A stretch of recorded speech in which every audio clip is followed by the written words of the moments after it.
మకర రాశి వారికి ఆంగ్ల సంవత్సరానికి వీడుకోలు పలుకుతూ నూతన ఆంగ్ల సంవత్సరం స్వాగతం పలుకుతున్న కాల సమయంలో వ్యయంలో చతుర్గ్రహ సంచార స్థితి ఉండగా 12 సంవత్సరాల తర్వాత దేవగురు బృహస్పతి 6వ స్థానంలో తిరోగమనంలో సంచారం చేయనప్పుడు దోషాన్ని ఎలా తొలగించుకొని ఐశ్వర్యాన్ని ఎలా పొందాలో ఈ వీడియోలో సవివరంగా సంపూర్ణంగా తెలుసుకుందాం.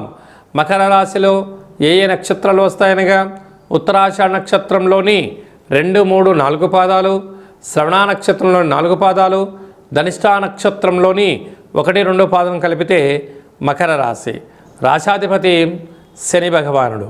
వీరికి ధనావాకు కుటుంబ స్థానంలో రాహు, తృతీయంలో శని సంచార స్థితి, 6వ స్థానంలో రుణరోగ శత్రుస్థానంలో విద్యా ఉద్యోగ విదేశీయాన రాజసన్మాన గజసన్మాన పుత్ర పుత్రిక సంతానకారకుడైనటువంటి గురు సంచార స్థితి అనుకూలంగా లేనటువంటి కాల సమయంలో చాలా ఓపిక, పట్టుదల, సత్ప్రవర్తన, నియమ నిష్ట అవసరం అని అవసరం.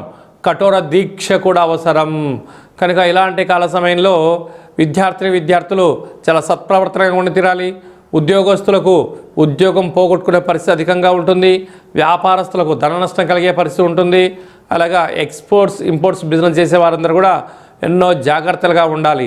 ప్రధానంగా డాక్టర్లు, రాజకీయవేత్తలు, సలహాదారులు, మీడియేటర్ రంగంలో ఉండబడిన వారందరికీ కూడా చాలా శత్రువులు అధికంగా పొంచి ఉన్నారు.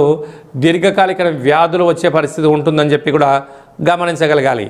అలాగే వ్యయంలో ఆత్మకారకుడు రవి, రుణరోగ శత్రుకారకుడు కుజుడు, బుద్ధికారకుడు బుధుడు, కలత్రకారకుడు శుక్రుడు వ్యయంలో ఉండగా ఆంగ్ల సంవత్సరానికి వీడుకోలు పలుకుతూ కొత్త సంవత్సరం స్వాగతం పలుకుతున్న కాల సమయంలో గ్రహాలు అనుకూలంగా లేవు కనుక వీలైనంత వరకు మౌనం, ధ్యానం, సత్ప్రవర్తన వీటన్నిటికీ ఆవేశానికి దూరంగా ఉండగలగాలి. వీటన్నిటిని అవలంబిస్తూ సత్ప్రవర్తన, దేవతారాధన, దానము, ధర్మం వలన గ్రహదోషాలు తొలగించుకోవచ్చు.